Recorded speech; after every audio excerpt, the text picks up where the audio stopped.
My all-time favorite NBC sitcom is Community.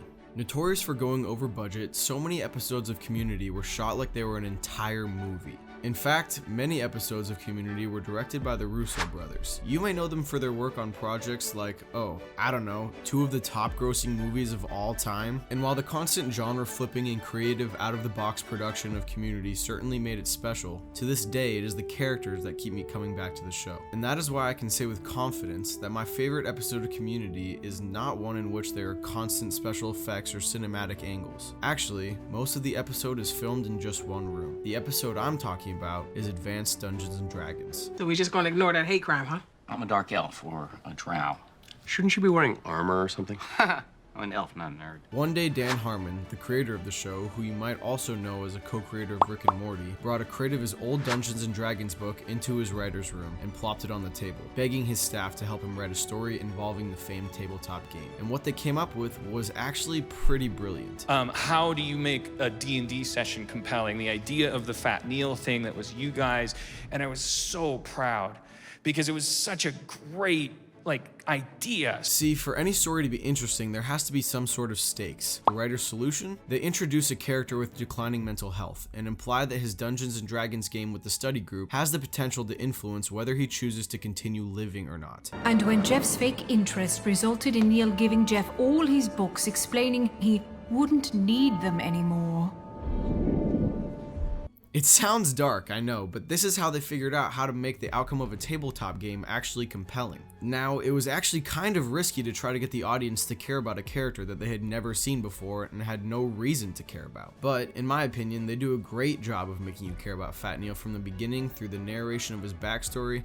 Yes, Fat Neil. As well as the casting of this dude, who just does such a great job of looking vulnerable that you cannot help but care for him. Speaking of the beginning, this just happens to be the first episode I show to people when I'm trying to convince them to watch the show. That's because I don't necessarily think that the pilot represents the show very well, but also because the narrator gives short descriptions of each character at the start of the episode. So even if you have no idea who anyone is, you're given a great starting point for understanding the existing dynamic of the study group. Troy, the obtuse.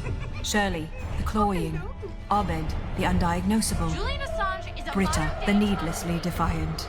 For reasons that should be obvious, Pierce the insensitive, known also as Pierce the dickish, and Grandpa the flatulent, was not invited.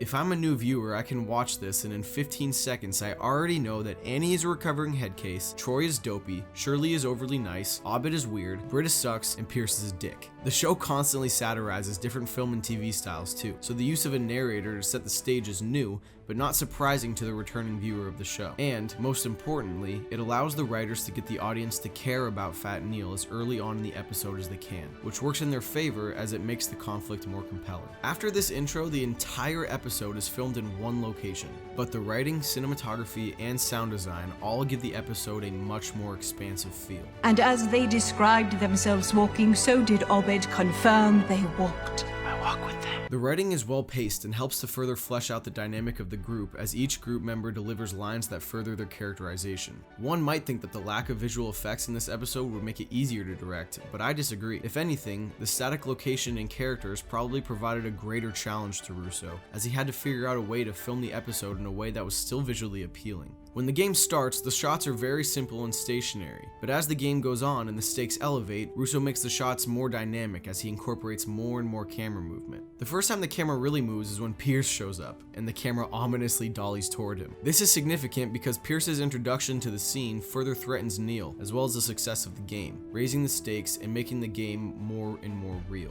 The last, and in my opinion most important piece of this episode that makes it seem larger than it is the sound design. An arrow flies through the air, almost hitting your tops.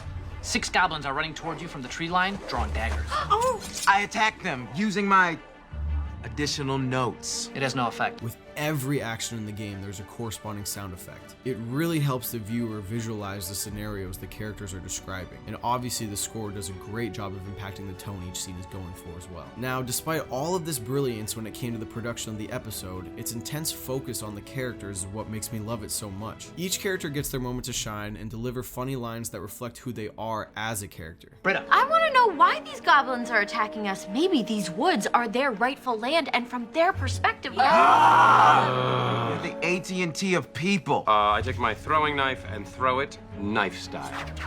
You do 10 points of damage. Look at that. What am I not good at? Sex. But the goblin's close. Can't hear you over the sound of me rubbing his sword on my balls. Pierce, you! You have successfully rubbed your balls on the sword. I don't like being excluded, Jeff. Do you? Yes! I don't like being excluded, Jeff. Do you? Yes! Yes! And it's just such a great example of it. I've never been a joke writer, and I didn't write those lines, but those are examples of, like, those aren't jokes. Those are lines that are incredibly funny because you love the characters. One of my favorite developments actually comes from Annie when Jeff is too cool to flirt with the elf maiden, who is actually Abed, and she steps up to the plate. I'll Hector, but I don't know if I... I place it gently over the elf maiden's eyes. I slowly lay her down.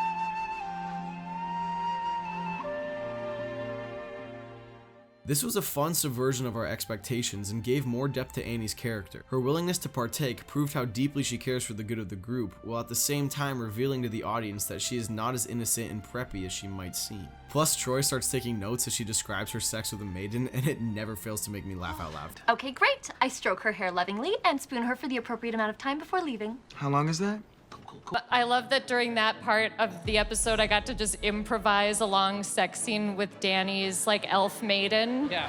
None of the audio is in, but you can figure out what I'm saying. So dirty, you guys. It was so dirty. The characters who go on the deepest journey, though, are Jeff and Pierce. If you've never heard of Dan Harmon's Story Circle, there are plenty of videos out there explaining it, but it's basically a formula for crafting a compelling story. Jeff's arc throughout this episode is a great example of the Story Circle at work. 1. Jeff is in a comfort zone. 2. But he wants to fix Fat Neil. 3. So he enters the unfamiliar situation of Dungeons and Dragons. 4. He adapts to it. 5. He and the group defeat Pierce. 6. But it comes at the cost of his perceived altruism when Neil discovers he was the one who coined the name Fat Neil in the first place. It is here that we learn Jeff was more motivated by guilt than he was goodness at the beginning of the story. 7. The game ends. And finally, 8. To directly quote Dan Harmon, Jeff learns that sometimes you're a bad guy and sometimes you're a good guy. And you don't really get to choose when or how that happens, but if you try to control it, you're gonna end up being the bad guy, and if you stop trying to control it, goodness will prevail. Pierce goes through his own circle too. The episode ends with this narration. And so it was that Pierce Hawthorne saved the life of Fat Neil,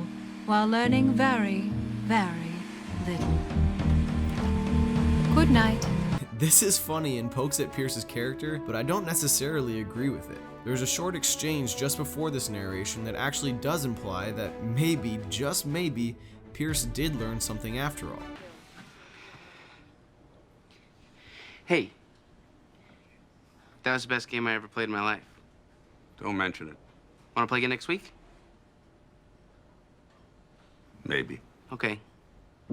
Up to this point in the episode, Pierce has demonstrated a tremendous amount of ego, with his own hubris leading to his eventual downfall. But Pierce's willingness to play with Neil again, despite the crushing blow to his self-importance that he just suffered, shows that maybe he has learned to let it go, and accept that maybe if he tries harder to connect with people instead of asserting his dominance all the time, it will lead to him being invited to things more often. Spoiler alert, Pierce still kind of sucks throughout the rest of the show, but I think Pierce's character might have ended up being one of the most developed of the group by the time the show ended, if it weren't for how shitty Chevy Chase is, but that's a topic for a whole nother video. The craziest thing about this episode is if it were written any earlier than its deadline, it wouldn't have even made it to production because the folks at NBC were not fans of the script. I mean, we wrote it till 11 a.m. We stayed up all night at Andrew Guest's house, did shots of whiskey to wake us up after finishing the script, brought it in time for the table read, read it, and because Game of Thrones wasn't on the air yet, Sony had to have a special meeting and said, there's a lot of goblin in this script. And one of them said, we wish you had turned this in on time so we could have thrown it in the garbage. And I was so proud because I was like, they tried to stop it, right? This justifies everything about my horrible dysfunctions. This is the most enabling thing that could ever happen to me. Again, never turn anything in on time. Had you been more professional, you could have made worse TV.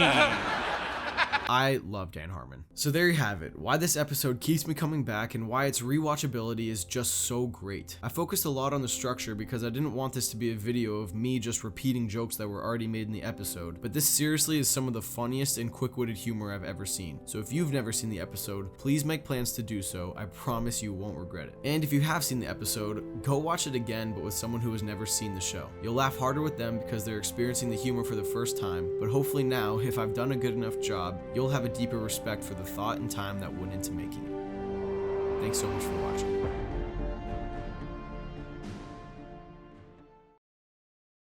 Let's not forget that Ken's sort of in blackface in the episode. Dark elf. Really? You have to bring that up right now. Right now, 2019. Really? Really? I heard that was his choice. Really? You Pitched it bring it up right now. How dare you? As I was saying, it's great storytelling.